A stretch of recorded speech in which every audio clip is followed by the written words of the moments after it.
This is the 5 After 40 podcast, episode number 13. I'm excited to build wealth for the long term and show the kids how it can be done without living paycheck to paycheck and on a credit card. That's what I'm pretty excited about too. This is the 5 After 40 podcast, a show where I dive into the FIRE movement to see what financial independence is all about. I'll share the steps I've taken to start my journey toward becoming financially independent. And along the way, I'll bring in others who are on a path of their own. You'll hear stories and advice from people who have reached their version of FI, and from those like me who are still finding their way. This is a show for anyone who wants to learn, grow, and connect with others. This is 5 After 40.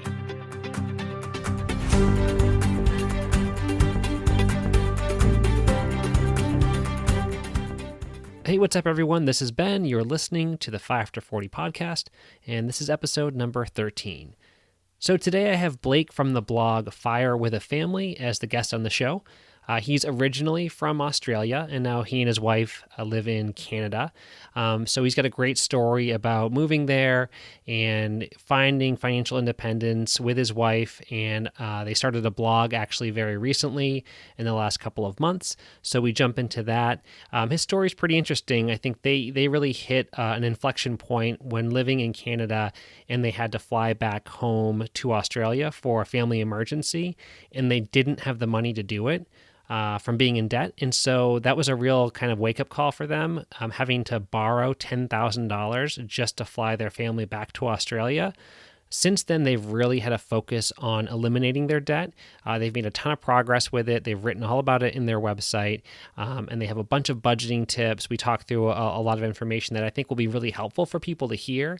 One point of the discussion that's pretty interesting is discussing the difference between being frugal and being cheap. So you'll want to listen to that to get Blake's take on the difference between those two. But overall, I mean, they've really increased their net worth, and I think it's a great story that should be inspirational and should provide a lot of useful advice for anyone out there. Before we get to the interview, I wanted to mention that this episode is brought to you by wallethacks.com. It's a website with a ton of great resources to help you with your finances. There's info on the best credit cards to get for different situations, for like travel rewards. There's information on how to invest your money if you're just starting out. So I would definitely recommend checking it out. They've got a newsletter you can sign up for. I've got that, and I get it every week, and it's got lots of good information in it. So again, check it out. It's wallethacks.com. As always, I'd love it if you could leave a review and a rating online. It only takes a second. If you're on your iPhone, you just hop over, give it 5 stars, drop a quick review. It's really helpful, and it helps people to find the podcast, and it's really great feedback for me to see. So I actually have recently taken some of those reviews and put them on the website. So if you leave a good review, I will likely put that up on the 5 After 40 website at some point under the podcast section. And with that, let's get over to the interview with Blake. Hope you enjoy.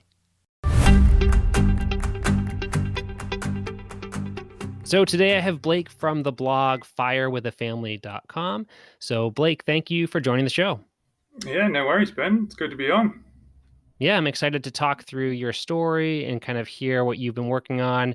I know you guys recently launched a blog similar to what I've done. So I'm excited to hear kind of what you've been working on through that.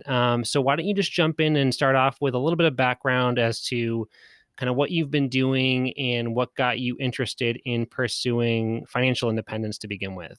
Yeah, sure. So our story is a relatively new one for the whole financial independence journey. Pretty much from like October, November last year is where we really got a keen interest for personal finance. But it took us a long time to get there. We always looked at the people that saved money and would always go on these holidays. We're like, wow, how do they do that? They earn way less than us, but they could save money and do stuff. And we always thought it was just out of reach. But so myself and my wife, we've been married for a few years now, but we've been together for 16 years. So we're still pretty young, still 31 and she's 29. So we've got two young kids as well. So we're still pretty early on in our life, but yeah, a bit late to pick up the financial independence game like most of the millennials these days. But I don't think it's too late to start at all. But we had we'd moved over to Canada probably 4 years ago now.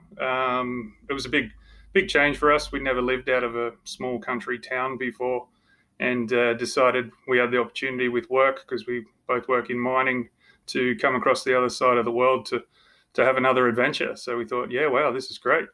But yeah, money was never really a concern to us. We always just thought we're the normal people that have normal debt. You have your house loan, you have your car loans, and the interest rates that come along with that. And if you're adult enough, you can have a credit card that you run a balance on, and pay the interest on that every month. Yep. But Yep. that's how we've always grown up, and you see a lot of other people around that's how they live, and it is the norm. And financial independence is definitely not the norm, but it's starting to become a bit more of a trend, especially nowadays. But yeah, so our story is pretty fresh, and we thought if we could save some money and help other people out, we'll start a blog and write about our journeys. That's where kind of our blog came in. But the real catalyst for us and our journey was having an emergency trip back to Australia. It was mid 2019, I think it was. Yeah, 2019, and we couldn't really scrape together the cash to do that, so we had to Hmm. borrow off a family member. And we thought, wow, if that family member didn't have money to loan to us, we were stuffed. We couldn't go back to Australia, and it was a pretty important time too, because it was the passing of my father, and needed to be back there for the family. So all four of us had to pretty much book plane tickets the next day once we found out, and then that's like 10 grand, 10, 12 grand. I'm like, wow. Wow. That's And crazy. we didn't have an emergency fund at that time. We were living off credit cards, and so we were always in debt. And like, we bought our second house when we come to Canada as well, just because we didn't want to rent. But yeah, so going back to Australia, that was pretty tough. That was kind of the catalyst for us to say, wow, we don't have any savings behind us to cover us for an emergency, big or small.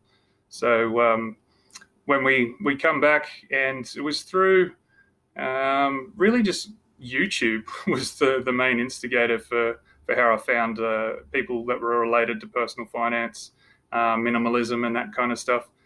And we decided we needed to make a change. We didn't know how, and I just stumbled across a YouTube video one day of a guy that was standing in front of a whiteboard talking about personal finance. And shout out to Marco from Whiteboard Finance if he ever listens to this podcast. But yeah, so I found a few of his videos, and they had me hooked, and I watched all of them. He only had 3,000 subscribers at the time. I think he was pretty new, but the way he presented material just really spoke to me, and I could take it on, and it was easy to understand. And he'd talk about the basics that were mind blowing to me. But now you look back a few months and you think, yeah, they are pretty basic, but not many people out there have the knowledge of personal finance concepts, which is pretty sad, but no fault of their own. Like, if you're not looking for it, then you probably won't find it. But Right. yeah, so it's kind of escalated from there, and that was around the October, November time period. And fast forward to now, we started our blog in March, I think it was March, April, and it was really just to update people with, well, family members at the start, to say this is our journey for the past few months, what we've experienced, how we set up a plan. Talked about Dave Ramsey and the baby steps, and listening to that audio book for the first time was a bit of a kick in the face for some of the dumb decisions that we've Right. made Yeah. in the past. But that was eye opening as well. Yeah, it's funny. I mean, just listening to the story here, it's interesting because I feel like everybody has different inflection points in their life where it's been building for a while. Like, you probably knew that your finances weren't in great shape, but you just kind of get used to it. And then it usually takes some kind of event, something to happen to all of a sudden kind of crystallize, like, hey, this is not okay. We're not, even though this is normal and it feels like this is what everyone's going through, and a lot of people are going through that kind of stuff, at some point it kicks in that we need to make a change. And unfortunately, sometimes it takes kind of a negative experience or something that's really rough to go through to trigger that. And then I think what ends up happening is it just opens up your mind to be ready to hear one of those messages. So then you come across a book or a YouTube channel or a podcast or something, and all of a sudden it just kind of sounds different because you're ready to hear it, you know? Yeah, definitely. I think once you go searching for it, like you say, it opens up a whole box of other things that you've never looked at before and concepts that you haven't really heard of. And you keep going down the rabbit hole of opening up new information, and you find new opportunities. You figure out how to put together a budget. And that's something that we've tried and failed at in the past, because we could put pen to paper or make a spreadsheet, but we never really had the discipline to follow through with it, or the basic concepts of how to budget and how to track expenses and how to stick to it and have that discipline of saving money. My mother would often say to me, how do you earn so much money and never save a cent of it? And I'm like, well, I earn a lot, but we have a house, we have a car, we live pretty high for what we do, but that's no excuse really. The more you earn, the more you spend is how the saying goes. But that's the more you earn, the more you can save is the way I look at it now. So every new bit of income that you get, you try not to have that lifestyle creep, and you just throw more into savings and investing. And it's just I've found it a more freeing experience to budget, save, stick to it, and it gives you the opportunity to do the things that you really value rather than trying to live in debt and having that financial stress and the burden of that on a relationship, and having kids involved as well. That was always my biggest stressor, was what if we don't have enough money to do the things that we need to do and we want to do, and we can't have a good life as a family. So Right. yeah, flicking the switch was yeah, pretty crazy, but I'm glad I did. Yeah, absolutely. So that's an interesting comment about the kind of advice from your mom. So I guess backing up to that upbringing, what was your kind of attitude towards money growing up, and was that different from your wife's upbringing growing up with regards to how you guys were both taught about managing money? Yeah, managing money for us, my parents are fairly old, so they always did everything in cash. They balanced a checkbook. My father was pretty hopeless with money. He'd get paid, and if my mother didn't manage the finances, then it'd all go out the window somewhere. But I always was seeking a high paying job. So I started off as an apprentice electrician. And I think that was the most amount of money or percentage of my income that I've ever saved, was when I first got a job, because I didn't have the money to spend on lavish things. I'd never been used to that before. But, Right. but as I went on and career progressed and you live into adulthood, it was, well, I earn a lot more now, so I can afford a lot more car. I can afford a lot more of a house. And that was a silly decision, because I've always wanted the best of everything. She also says that to me too. And you got to have the best of everything, pretty much like the Joneses. The joke goes, Hmm. keeping up with the Joneses. I often think that we were the Joneses, of having the best of everything, no matter how much we had to spend to get it. And my wife Allanah, she grew up in a household that you always had what you needed. Everything was provided for you. Like, she never missed out. Her parents were good like that. They had credit cards as well. They had a few different credit cards, and so for those times when you didn't have any money, it just goes on the credit card, and you deal with the bill the next day or the next month when it comes in, and you see what you have to pay. And a lot of the times, you'd meet the minimum repayments and keep charging things to once you've knocked down the credit card a bit, charge it back up. And then that was the common way of living, and that's how we seen money to be used, was to go into debt. And there, I believe there is good and bad debt. Like, good debt is something you can take on and it makes you money. Bad debt, anything consumer related, like credit cards that you don't pay off the balance, and car loans, and frivolous things like that, going into debt for. But yeah, that was something that we thought was normal, and it was until a few months ago for us. Yeah. Do you feel like you guys have differences when it comes to managing money and finances between the two of you? Yeah, I'm definitely the one that's more into the spreadsheets and the numbers and the conditional formatting of the red and green. If things Yeah. go red, I don't like it, and it's like automatically tracking things. Whereas Alana, on the other hand, she likes to have the money to do what she wants to do, but isn't the one to check bank balances or see if we have enough in the debit account to transfer to this other account and things like that. She leaves that to my side of it. She's more into the behavioral side or the psychology behind spending money. And she wrote a blog post dealing or living with a shopping addiction because she used to go online and just buy $200-300 worth of stuff that was just going to be delivered in a few days. And well, it's like that retail therapy, right? You buy something, it's new and shiny. Sometimes it sits in the cupboard and it doesn't get worn. But it was that excitement to buy things, and having to deal with that has been a bit of a game changer for her, of not to just go online and buy things. And she's slowly taken on board the minimal. I wouldn't say minimalism, but it was more of a. She listens to a podcast called the Slow Home Podcast, where they talk about lowering your impact to the world and living below your means. And she's more into that side of it, where I'm more in the financial concepts and managing the Instagram account, putting out content that can help people in that space. But yeah, two sides of the coin, I think. I often say she's the yin to my yang because we complete each other pretty well, even with the financial side, which is it's a good contrast to have. Yeah, for sure. I think any couples that are dealing with finances, I mean, it's obviously that it's stressful to begin with. Having kids is another element, and then you tend to just take on those other expenses like you were talking about. You buy your car, you buy a second car, you buy a house, you upgrade your house, and so you're going through these different life expenses that you're building up, and that lifestyle creep. And at some point, you either that just keeps on going, or in your case, you kind of hit that wall where you realize, okay, we need to make some changes. So do you feel like you guys have been able to kind of reach that decision together and kind of stay on the same page with how your plan is moving forward? And has the blog helped you guys to kind of join forces and make sure that you are on the same page?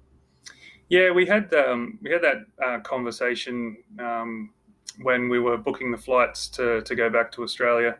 I think it was in May 2019, and we're like, we can't keep living like this. And that was the conversation. And then from there, over the next 6 months, we had a few different conversations around, okay, what are we going to do? How are we going to try and build up a bit of savings? What are we got to change to do that? And we've been pretty much on the same page since that time. So we had the blog that really, for me, it's something to hold us accountable.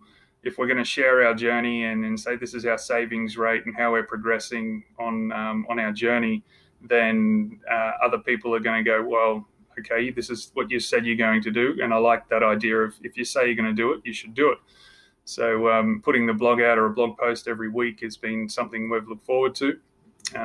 It's exciting to research new content and different material, because we write about our life experience, but that's only once a month that we give an update on that now. So those few weeks in between, it's like, okay, what do we write about now? So do a bit of research about what I think that I'd want to know a few years ago, when we're just getting into the money world. So like the use of credit cards, responsible spending, how to create a budget, and that kind of thing. But yeah, it's been pretty cool.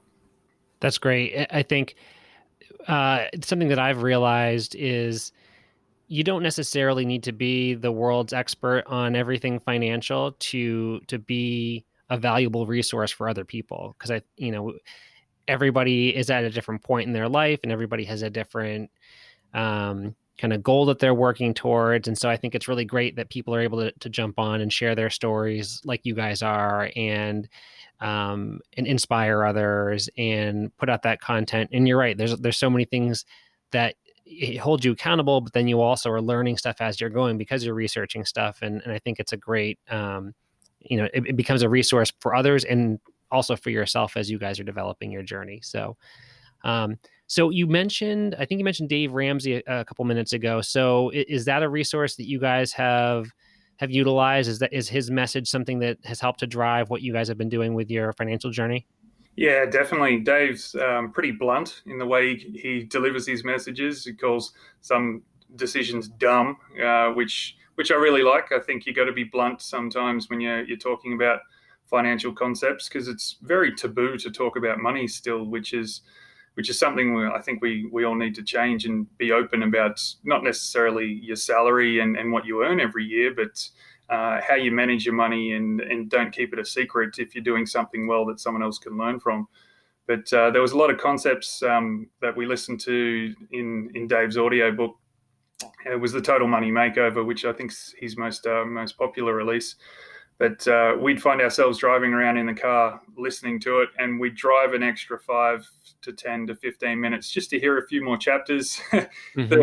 Much of the disgust of the kids, they didn't really want to listen to that. But yeah, so we wanted to get through that material pretty quick because it was talking about things that we'd recently done. So he speaks about car leases, and he calls them fleecing instead of leases. And we just went into a lease agreement with a car probably a month before we listened to his book. So we're like, oh. And then there was a lot of those moments throughout the different chapters of the book. So that was like, we've done a few things wrong, but at least we can recognize what they are and make changes in our life to not go back into debt for those things and not buy things unless you have the money, or if you can do it in cash, you can't afford it, and having those kind of mental shifts that we never had before. There's all these things that you can learn and there's all these resources, and like I said before, sometimes something just resonates and you're ready to hear it. And that's funny that you drive around listening for an extra chapter. My kids probably wouldn't want to hear that either. But yeah, there's a lot of great resources out there. Dave's actually, I've heard so much about him. I haven't read any of his material really. I've seen some bits and pieces, but I think I've almost just heard enough from other people talking about it that I've picked up on all the different steps, and I have a general idea of what he kind of preaches. But it is interesting that there's just a lot of different options for people to make those changes. And have you guys identified specific goals that you're working towards? Like what's been your kind of, as you've turned that corner, I guess, what was your starting point financially, and what are you aiming towards long term to get to with your financial goals? The main goal for our journey was debt reduction. So we've got two houses, and we had a family loan, and then we had another family loan from a few years ago as well. And that was just something we wanted to knock down. And listening to Dave, who's like, debt is dumb, which it is in the consumer debt. I believe that is the bad debt. So that was our main goal, was to say, right, we owed Alannah's mother. We owed her. That was the flights back to Australia. So that was like 10K. So like, right, let's pay her back as quick as we can. And that was the first real milestone for us, was to fully pay that back. We started with like $1,000 every 2 weeks or every month, and just as a consistent amount. But then after listening to Dave and then a few more other finance YouTubers, it was like, well, let's knock this down as quick as we can with the snowball method, and get it out of the way and move on to the next debt. And for me, owing a family member is, even if it comes with no interest, it's the worst kind of debt to have, because you never want to be in debt financially to a family member. I don't think it's right to put that strain on the relationship that you have with the family member. So knocking that out of the way, and then it was, okay, let's pay off the credit card, but not cut it up. Still going to use it, but just pay off the balance, and then we'll start that cycle, because I like the idea of rewards and credit card points, and they're pretty beneficial if you can be stringent enough to pay off the balance in full. But I didn't have any idea what net worth was when we started as well. So I back calculated that number for when we started in November. And I think because a lot of my net worth was made up with my superannuation. So working in Australia, that's basically like your RRSP in Canada. And I've been paying into that for a good 10 years, I think it was, before moving over to Canada. So that just grew without me even knowing what was going on in the investing world. So we had a lot tied up there, and then we got the two houses and cars and whatnot. So I back calculated the number to be around 230, 234 in November, and then only recently recalculated it in March and April just to see where we've made improvements and how far we've actually improved in our net worth. And I was pretty surprised that a lot of it's made up just in debt reduction and cash savings. Because we haven't touched the super, it's just grown over time. And going from 234, I think we've just broken the 300 mark, depending on how you value your houses and your car depreciation and whatnot. But that was mind blowing to see. Wow, in like 6 months or less, that we've increased our net worth by close to 70K. I was like, this is unreal, and Yeah. that's before even diving into the investing world. And that's something I want to learn a lot more about, but I'm pretty novice at that at the moment. But yeah, it was pretty cool to see that in such a short amount of time, if you commit to something and throw all your energy financially at it, then you can make a real difference. When people eliminate debt, it's amazing how quickly you can start to increase your savings. Because if you're spending 500, 800, $1,000 a month on credit card payments or personal loans, it's not only are you just losing that money, but you're also not able to invest it and then get those returns on it. So over the course of 5, 10 years, I mean, it's crazy how much more money you'd be getting from that initial investment if you weren't dumping it into credit card payments and being stuck in that cycle of just paying those minimum payments month after month after month. And you again, like I said before, you kind of get used to it. You almost, and that was for me, I almost got so used to it I didn't even notice it anymore. Like, yep, $300 here, $200 there. And man, $500, if I hadn't been paying that towards those credit cards, to put that somewhere else is just it's crazy how much more valuable that money is when you're not paying it towards debt.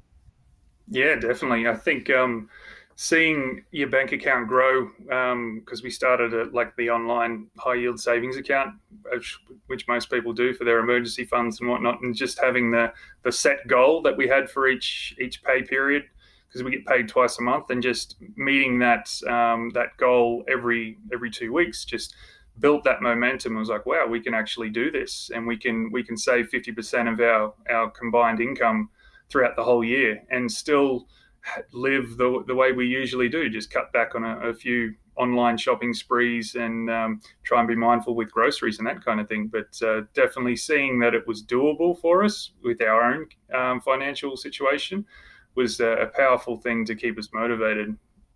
So savings rate is something you guys have obviously increased. Do you have a goal that you're working towards, or is it just more of we want to establish a strong savings rate and then just know that that's going to be a beneficial situation? Yeah, I like dealing with numbers and percentages. I'd say like a strong savings rate for sure. Like at the moment, I think we're averaging around 47% for the year of our combined income. I'd like to be able to get to 60 and beyond.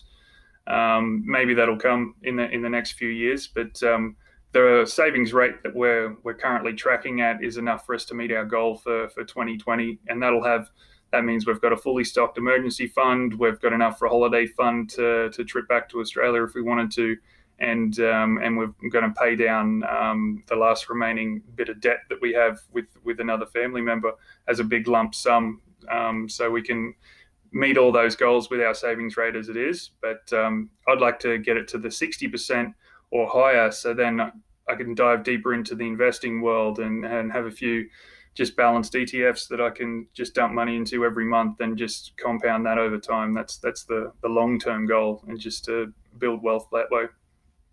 Now, with your budget, have you guys made other changes besides just not doing online shopping? Are there other things that you started to implement to try to free up some of that cash to accelerate your savings rate? Yeah, other than that, we gave ourselves like a miscellaneous category in the budget, because as kind of a catch-all for things that come up and don't come up. That small changes for us is something that adds up. Like we'd often go to the car wash twice a week and spend $10 for something automated to brush over our car just to make it look new and shiny again. But just buying the car wash to do it yourself at home, or do the hand wash for $4 once a week. Simple little changes like that. But the majority of our money, other than housing, is chewed up through groceries. So trying to put together a meal plan at the start of the week, so we know what we're going to have for dinners mainly. Because I eat pretty much the same thing for lunches throughout every day, and just putting together those kind of disciplines to raid the pantry before you go shopping, make an inventory of your freezer before you try to buy any new fresh produce, and be mindful of what you're throwing out that you don't use, so you don't really need to buy that stuff anymore.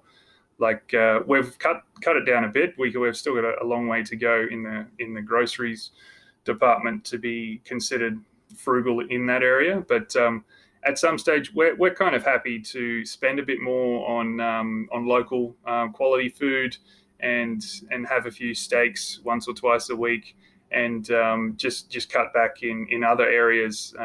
Like travel was a big thing for us. Like each time that we drive 4 hours to Winnipeg, it'd be $1,000, $2,000, and it was just a weekend with just us and the kids.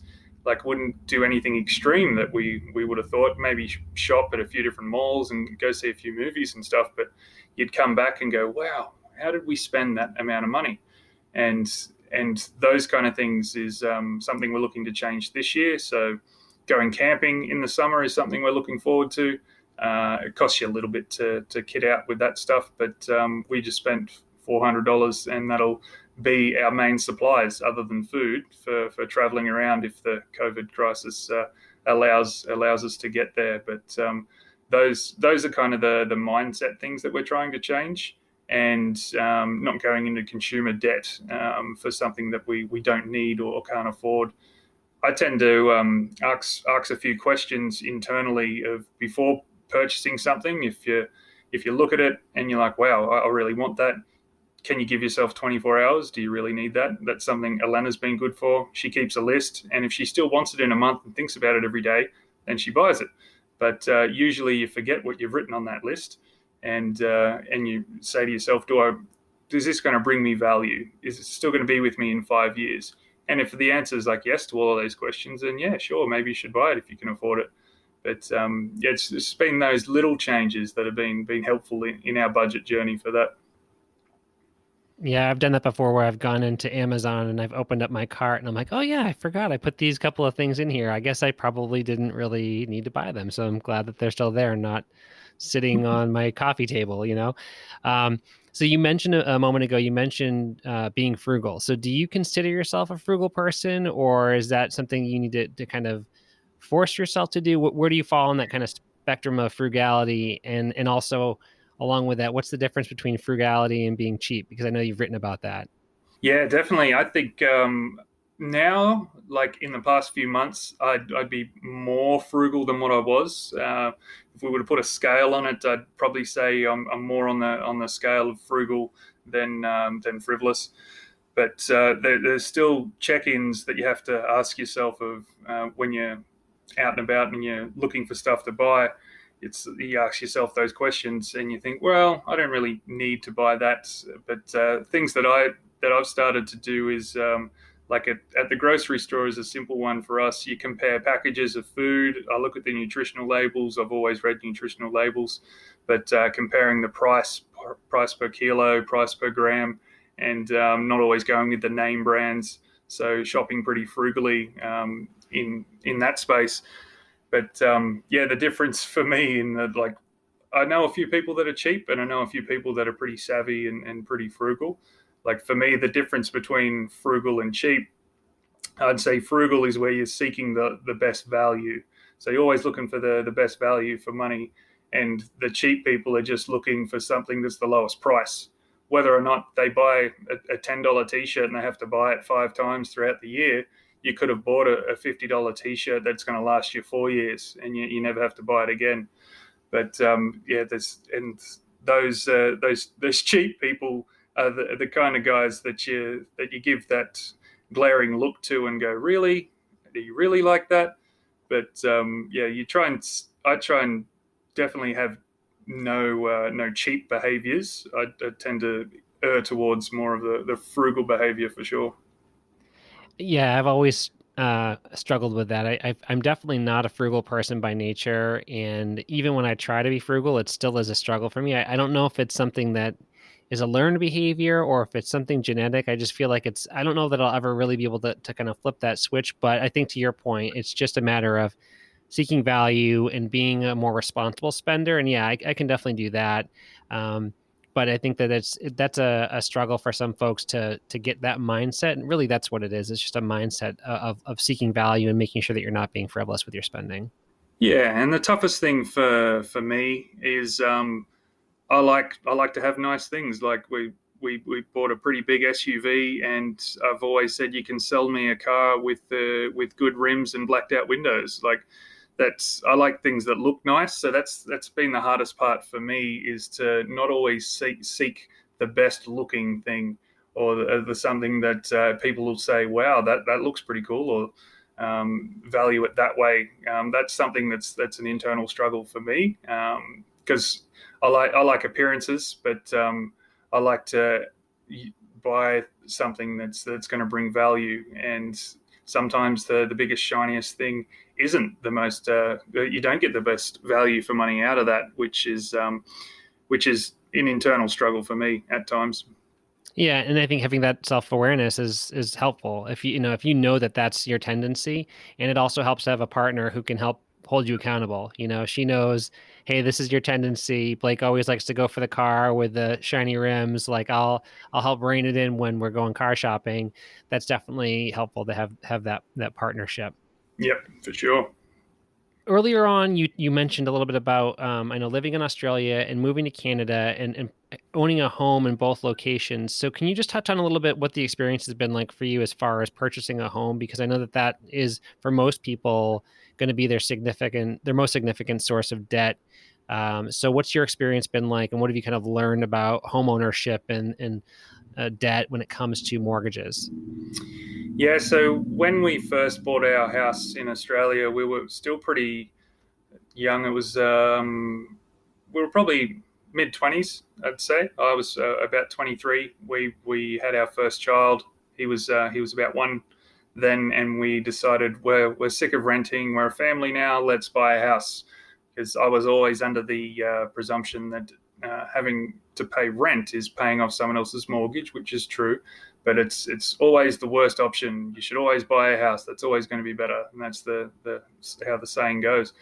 And we had no savings and still managed to buy a house because my mother went guarantor on the loan for that. So we had like a few grand, not nowhere near even 10% to sit down and buy a house.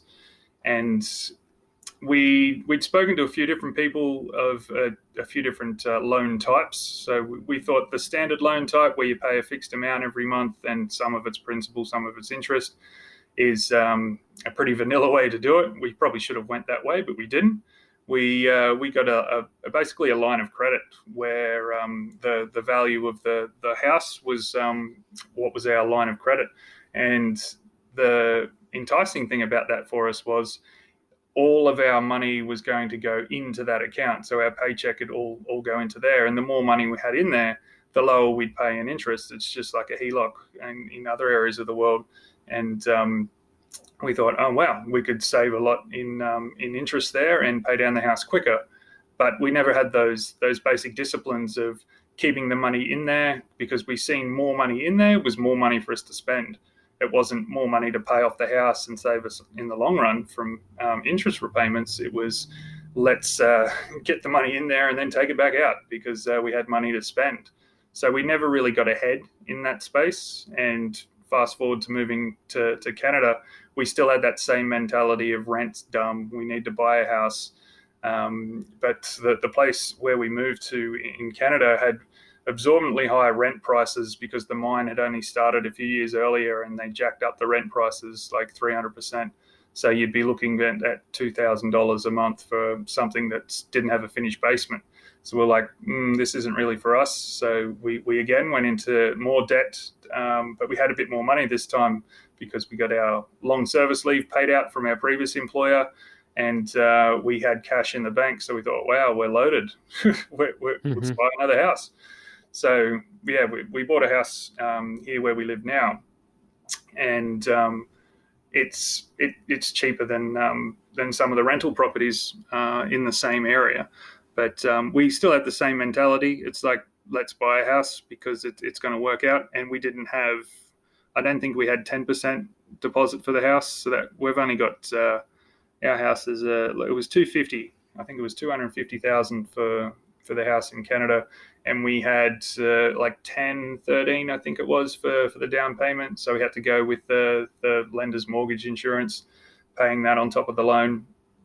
But at the end of the day, we didn't care because we're like, wow, we got a house. This is great. We've got somewhere we can live. We can call it our own for however long we live in Canada for, and then it'll appreciate and we'll sell it as we leave. Because that was always how I thought how you build wealth was to invest in rental properties, save enough money, buy a rental property, make some equity on that, and then keep repeating that cycle, which is a great way to do it. But it's a very high cost of entry to get into the real estate market that way. But Yeah. I always seen like the investing side in the stock market is the biggest, riskiest thing to do. And a lot of people still see it that way. It's volatile. You see the trends, you see the news. If you listen to any of that, then you'd never invest in the stock market. But yeah, that's a new avenue that I'd like to explore. But having the houses is great for your what you'd say your assets, but I still think of them as liabilities because we've still owe like quite a bit on both of the houses. So even if we sold everything, we'd have enough to cover our mortgages, but you wouldn't have much left over after that. So I see it more as a liability than an asset because it's not making you any cash while you're living in it. Yeah, that's been my experience too. I looked at selling my previous house, and at first I was like, "Oh wow, we made so much money off of this." But then I look back at how much we've been paying in interest over the years leading up to that, and at the end of the day, like it is hard to come out ahead with owning a property, a primary residence, living in it and selling it. It's a timing thing. It's like how long are you there? What's the market look like? And it can end up working out to be a really good investment in some cases, but it's hard to you don't know how long you're going to live there. Like you guys probably didn't know when you bought your house in Australia that at some point you'd be moving to Canada. That wasn't Yeah, even on your radar yet. So life stuff just happens, and so yeah, it is tough. And again, it is nice to have that hard asset versus just investing in the stock market. But I think you can go around in circles with that. I think there's going to be pros and cons to both sides of that.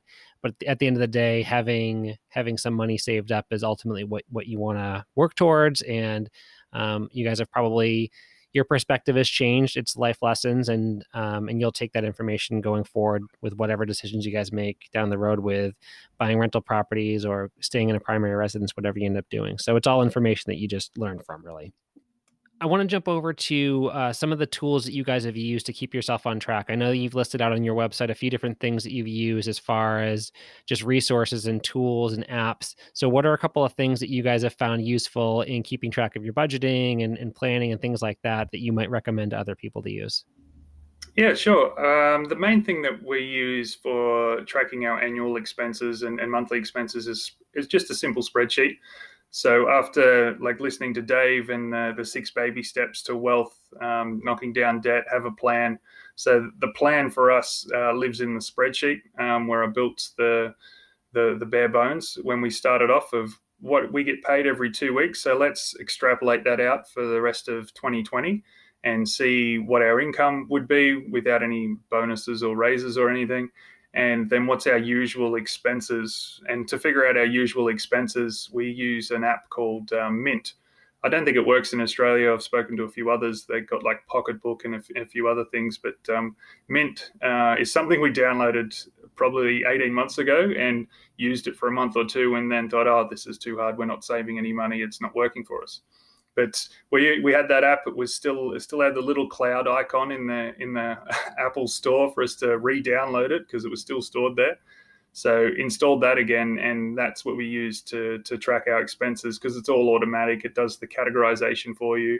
I'm on it pretty much daily because it doesn't categorize everything 100% correct. So I categorize things that we need to, and then that is a really cool function from Mint is on their online platform. You can export the it's basically a CSV file, and I set up spreadsheets to do most things automatically, so I can dump it in there and it'll do the categorization to what I've got in the budget, and it will do it by date. So I can see what's my actual spend versus my planned spend for whatever pay period and year to date. And that's where I check back in every 2 weeks to say, okay, what can I pay myself this pay? Sometimes it's maybe only 1,000. Sometimes it could be 4,000, depending on what expenses we have coming up in that period. So that's something I found pretty effective. Is the budget definitely set up in Excel. Some programs like Quicken can do a budget for you like that, but I like to do it for free. Like Mint's free, a spreadsheet's free. I do a lot of Yeah. spreadsheeting in my day to day work life. So, and tracking expenses, I think, is the second part that some people think is too hard as well, because people have like the cash envelope system works great for some. That's something that I've never really looked into because I like to do it electronically. But definitely having something set up where you can have your budget, so a spreadsheet, Mint for tracking your expenses, and we use an online bank for our high yield savings accounts. We use EQ Bank in Canada. It's still hovering around the 2%, so that's higher than like Allanah or anything else that I've seen in the States. They're all like 1.15. So when we see interest come through every month, it's pretty cool. Like you get $60 here, $100 for the next month, depending on how you've got in there. You're like, wow, I'm earning money on my own money just sitting somewhere. And I found that was pretty powerful. So opening an online bank is something I definitely recommend to have your emergency fund at least sitting in there. Sure, it mightn't beat inflation. People could argue with that, but to me, it's not there to make money. It's there to save you in a rough situation, whether it's 3 to 6 months living expenses, whether it's a year, whatever you need it to be comfortable. That's having that emergency fund set up there is the way to go for us. Yeah, Mint's great. I've been using that for a while, and I like how you can see historically what your spending is over a long period of time. So I've had that active for several years, and so I can look back and see trends within my spending. And so yeah, it's definitely helpful. There's other similar kind of budgeting or kind of tracking your expenses type apps. So there's a lot of options out there. So I'd recommend if people don't use something like that, I think it's worthwhile just to gain some awareness as to what you're actually putting your money into. I'm always surprised. For a long time, I would have stuff like, my monthly budget for, going out to eat, it's set at $50.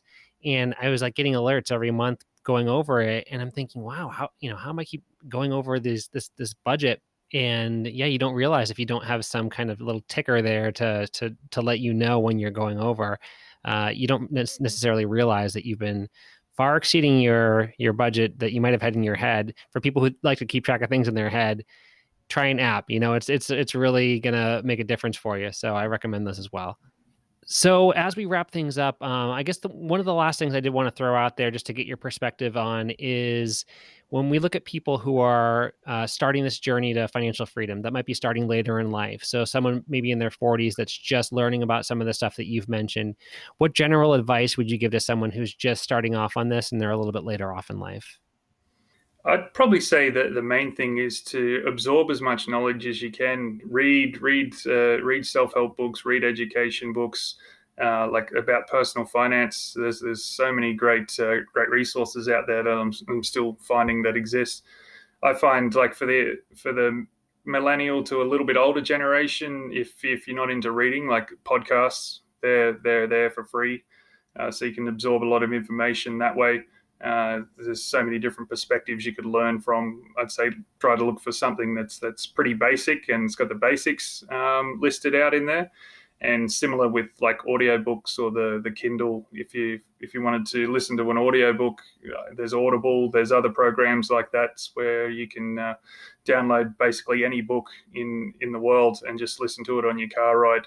And even if you're not actively listening to it, you could listen to it a few times through and absorb different points at different times.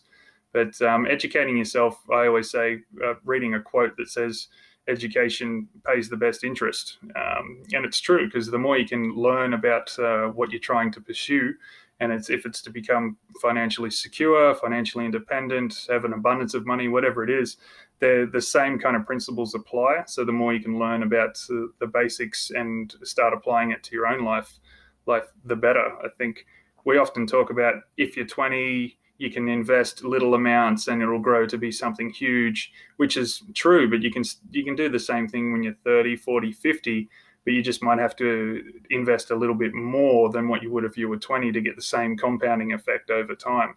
But that's the game changer for me, was recognizing that compound interest is something that it's never too late. You just have to put a little bit more money in the investing space to get the same output before you're 65 or whenever you want to retire.